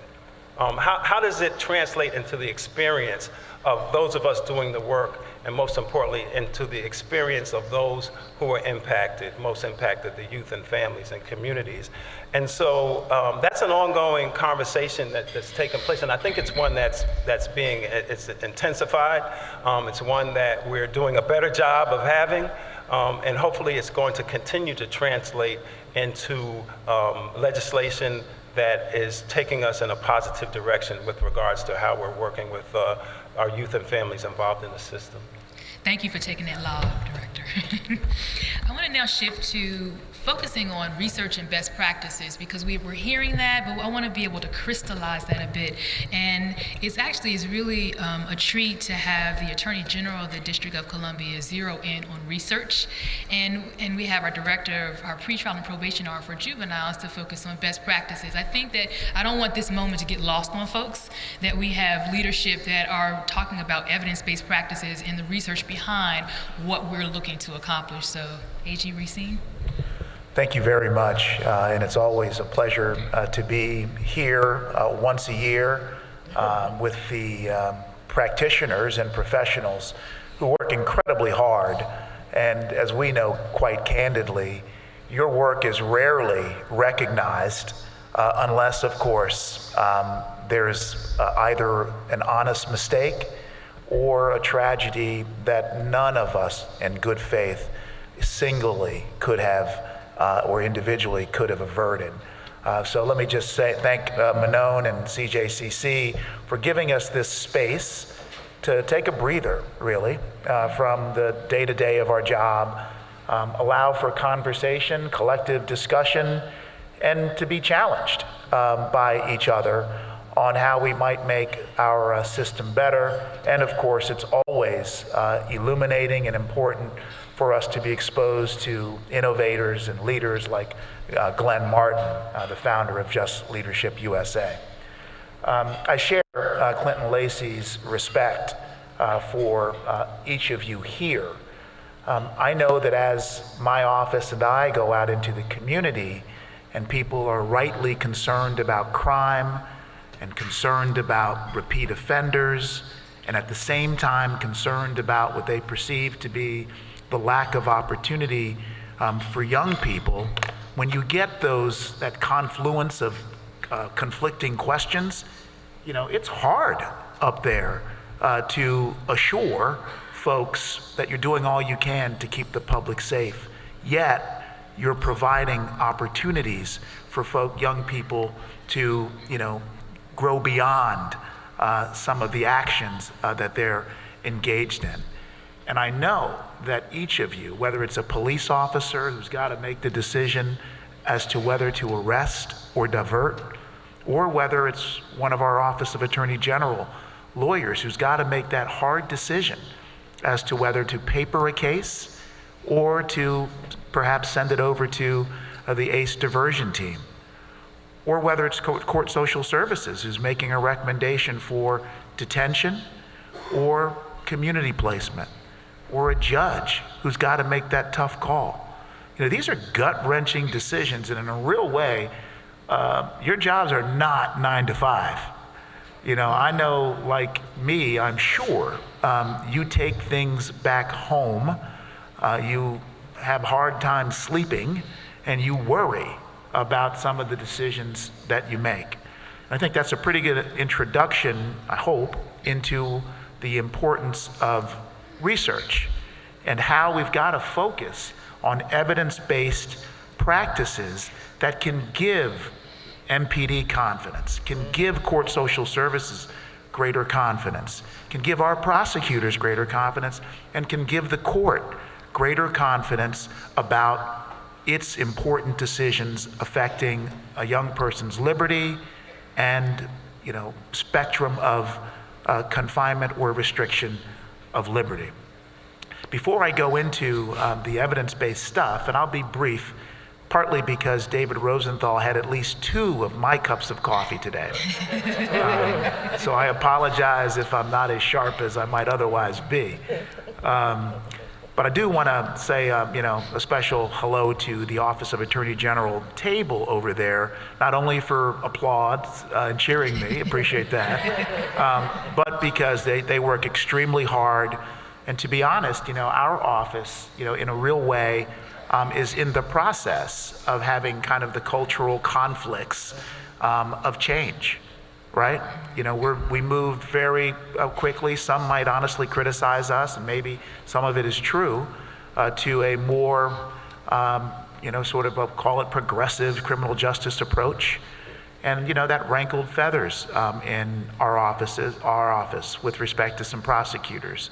I just want to acknowledge how difficult it is to kind of shift things up and how much you put yourself at risk for doing that. And I certainly appreciate your fidelity to what we're trying to accomplish here. I also want to introduce Mina Malik, who is our new deputy in charge of the Public Safety Division at the Office of Attorney General. Mina is a prosecutor for 16 years in Brooklyn and Queens, played an important role in New York, where she was the executive director of the Civilian Complaint Review Board for 2 years and had extraordinary change there, and was a scholar at Harvard most recently. Mina, why don't you just stand and let people see you so they know you. I told Mina that she was bonus eligible, I think, but I don't think that's right. Anyway, terrific. So evidence-based. So when I was growing up in high school, DL Junior High School, I was selected, I'm not so sure why, but hey, I participated in the Scared Straight program. Anybody remember Scared Straight, right? I mean, I don't know about you, but I was scared as, the dickens, okay? And I said, hey, you know what? That thing works. Hey, I went back, I told my mother and my father, look, I'll tell you one thing I'm not doing. It's crazy in there, right? People yelling, screaming, it stinks, etc. That's not where I want to be. So if I took my anecdotal experience and went with that, we would have the most robust, and the Office of Attorney General would support the most robust Scared Straight program in the country. Guess what? Guess what?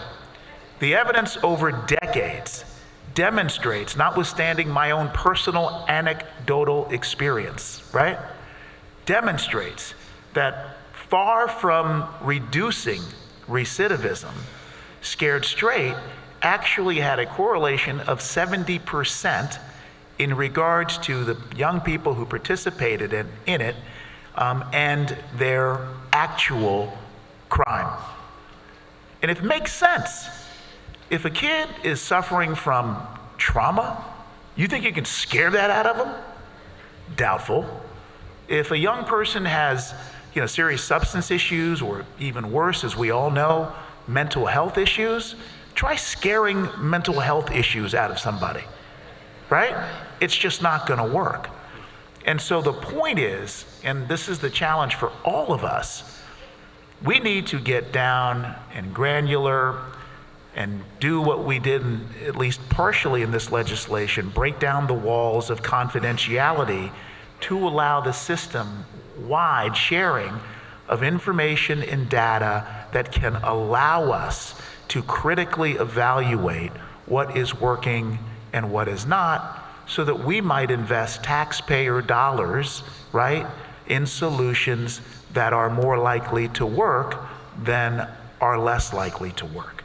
So let me give you a sense of, very quickly, tick off a few areas where the data is, really coming in clearly. Number one, and Clinton mentioned this, community-based interventions are far more successful than institutional-based interventions.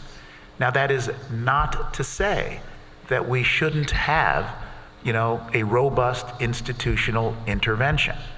It is to say, however, that for a large group of young people, the data tells us the community-based intervention is more successful, enhances public safety, reduces recidivism. Number two, many supervision systems have been historically based on, writing a list of common sense conditions on a young person. Makes total sense. If a kid tested dirty, for a kid to have to go to drug testing a couple, 3 times a week.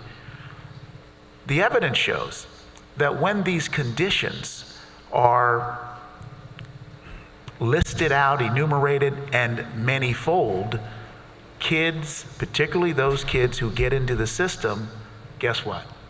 They fail to meet the conditions. That gets them into, again, a common sense place where a court has a tough decision to make. How do I enforce my conditions? Naturally, then, a court has to enforce conditions. Lo and behold, we move, by definition, away from a community-based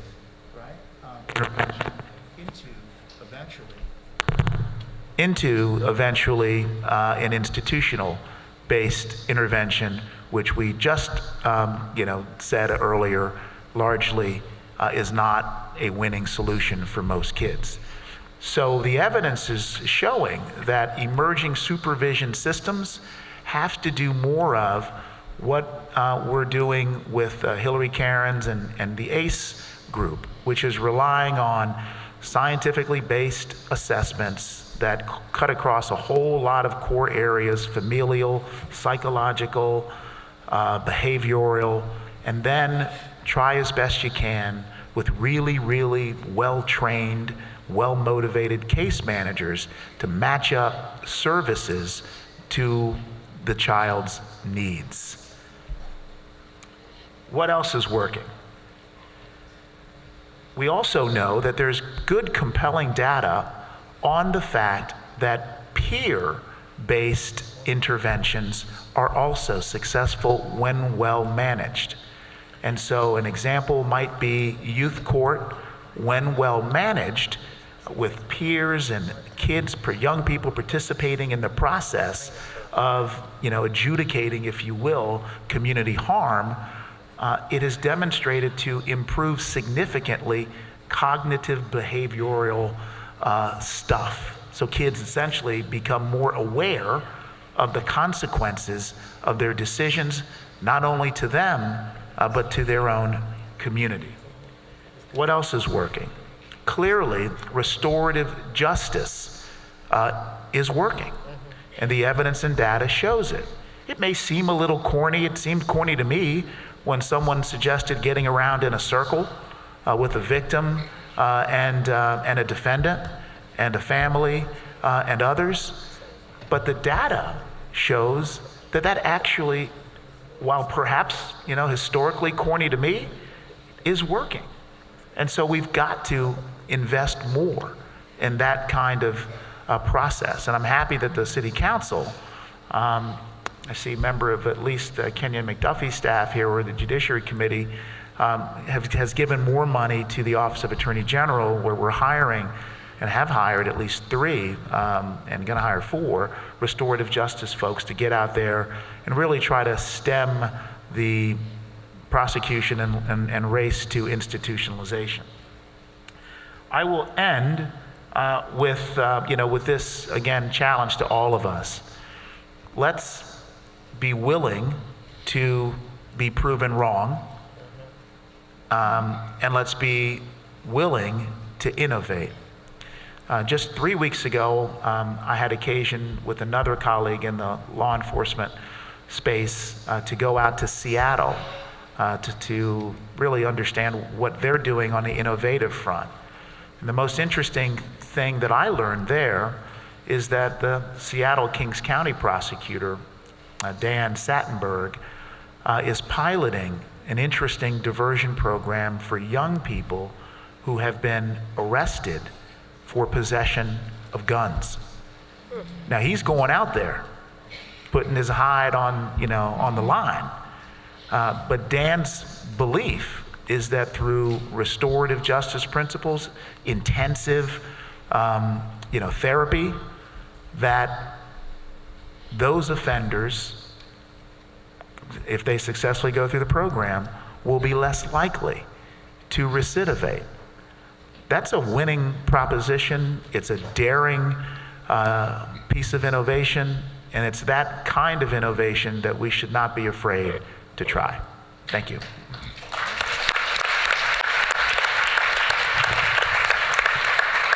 Director Odom, do you want to talk a bit about best practices? Thank you. Good morning, everyone. I want to begin by echoing what has already been said, that it's always a privilege and an honor to come before our stakeholders and practitioners and talk about what we have been doing, what we envision doing, and where we want to go forward. I want to also start off by recognizing and saying thank you to all of the stakeholders and practitioners who work in this field of child welfare and juvenile justice services and supports and responses. And in particular, I want to also thank our staff within the Court Social Services Division for their hard work and effort. And I want to highlight our status offender and behavioral health team. I think many of them are here. And I want to highlight them for the work that they've been doing with a variety of stakeholders across our system, and thank the court for the resources, because we're one of very few jurisdictions in America who have a group of people who've been highly trained to respond to the needs of status offenders. So I want to give some historical context and then kind of go into some of the practices that one might argue are better practices. Some might argue have just sort of been propelled up. That is to say that there very well could be other practices out there that just have not kind of been echoed up to that point. I also want to underscore from a historical point of view So when we talk about status offender, and I think Mr. Rosenthal alluded to it earlier, that term is a term of art that was created maybe within the first 3 to 4 years of the Juvenile Justice Delinquency and Prevention Act, which was authorized initially in 1974 to distinguish that we were talking about young people who we were going to respond formally as a system to conduct that if they were adult, as Mr. Rosenthal said, nothing would be illegal. Right? You think about it, when my son didn't show up at Georgia Tech campus, if he missed some days, I hope he didn't, there was no truancy officer that came and said, got to get you back, and if you don't, here's what's going to happen. Many of the, as adults, if we choose to go away and leave our family for a while, it's not like, we're going to be prosecuted for that. Now, unless there's some neglect or something that happens. So this was a way of saying, but for the fact that you're not an adult, here's going to be a response. And it allowed resources to go toward a population that when you look at the various conduct under the title of status offender, it can vary, but there's some that's very common. So when we think of status offender, most of us will think what? Person in need of supervision as a runaway, and we think of truancy, right? We may think of the curfew violator, and that's not the court order curfew, but that's basically a jurisdictional curfew, or a curfew that a parent and family might set. But in many jurisdictions, they also encompass young people who violate the quote-unquote alcohol law, which is the age of consent to drink, the tobacco age law, and increasingly marijuana.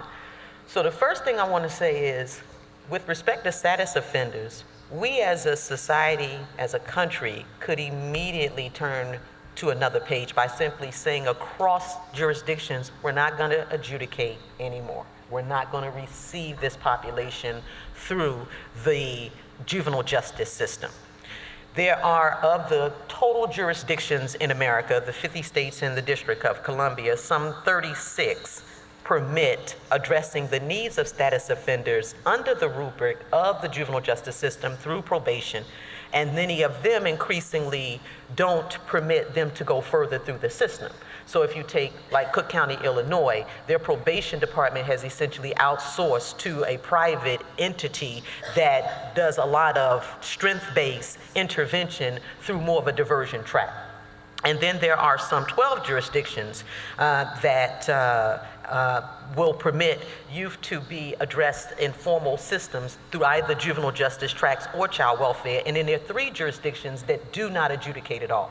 So that says that as a country, as society, we have the choice to say we're going to deal with this through adjudication, or we're going to deal with this through more of a child welfare lens, which Mr. Rosenthal indicated our legislation seems to be moving in the direction of, or a more social service hub construct, which Attorney General Racine indicated DHS is taking the lead on.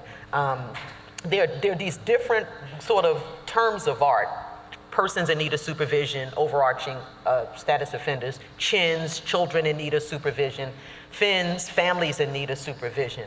When we looked at the literature and the evidence, what we found was that we found a couple of things as we were looking at the better practices. Number one, we found that DC was actually in many ways moving very favorably in a progressive direction, and it's important to underscore that, because I don't think in DC we give ourselves enough credit for what we're doing and the progressive kind of, we're kind of like what they say, the prophet is never appreciated in their own land. We go other places and we talk about what we're doing, people are like, wow, and then we come here and we're like, no, we should be doing more, and that's not to say that we shouldn't, right? So in a number of jurisdictions, they've decided to do some progressive things around using assessments and instruments as a way to divert individuals. And these are mostly strength-based assessments. So we first want to start, when we talk about better practices, that's not to say that instruments and assessments and screening tools can't focus on the deficits and on the needs. But if they're only focusing on deficits and needs, then that is a problem, because out the gate, we're saying to the youth and family that you've got to reach DEFCON 3 in order for society and resources and systems to respond. And that inevitably will result in pushing kids in a system that should or could perhaps be served without that formal contact. And so when adjudication is tied to that, it's going to ultimately I think, net widen potentially, right? So you've got your screening tools, and then you've got your services and your responses to that. And so some of what I'm going to talk about briefly is not going to be a shock to some folks. Some of it may be more of a term of art. So we know about cognitive behavioral therapy and the importance of that and how that has been a tool used to respond to the needs of status offenders. Day treatment, when we find individuals who could benefit from more structure, oftentimes day treatment can be used as the way to help turn truants around in formal and informal settings. And by that I mean through a formal diversion agreement or through an informal diversion agreement. Multisystemic therapy, which tends to work with families in their natural setting, family functional therapy, therapeutic foster care as well. Another type of services that we found in the better practices, aggression replacement therapy or intervention. It's more of an intervention which involves a combination of focusing on anger management, life skills, and moral reasoning.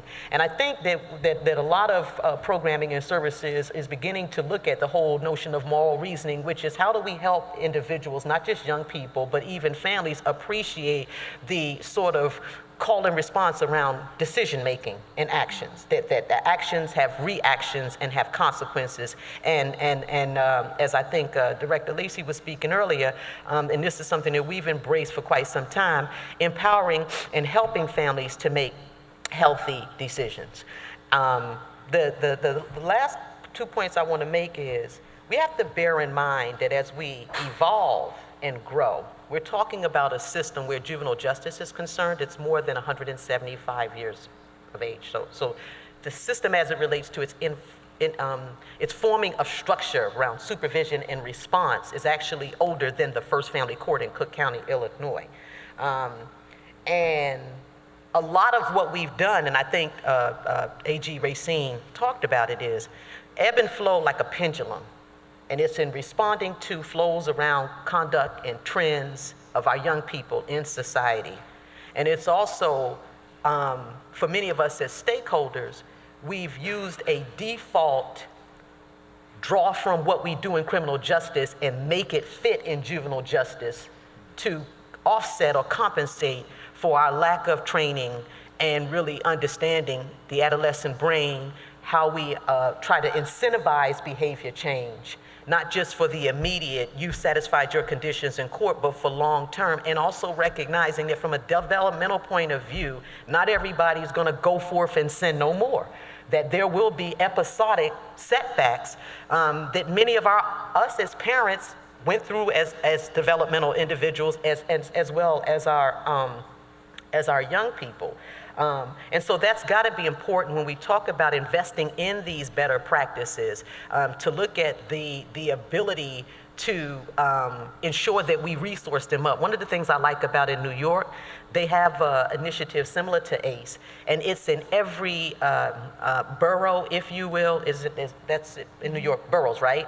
Right. So you have this sort of family engagement, and I see our new deputy shaking her head. She's familiar with it. It's a family engagement response that you can come to. They do an assessment. They can respond like ACE can without you having to go through the formal court. And you can get 3 bites at that apple. And then if it doesn't work, we can possibly look at court contact. So de-incentivizing it becomes important. And then the last thing that I will say, and I think we could talk all day about best practices, whether we're talking about status offenders or any other population. I do think that this legislation, the Comprehensive Youth Justice Amendment Act, it offers us an opportunity to either settle at the floor or shatter the glass to the ceiling.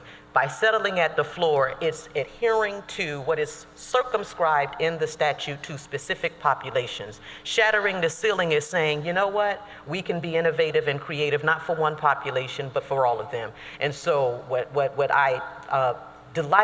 we delight in is the interest among our judges to say that we can look potentially, and our stakeholders, at all of our courts for adolescents being therapeutic.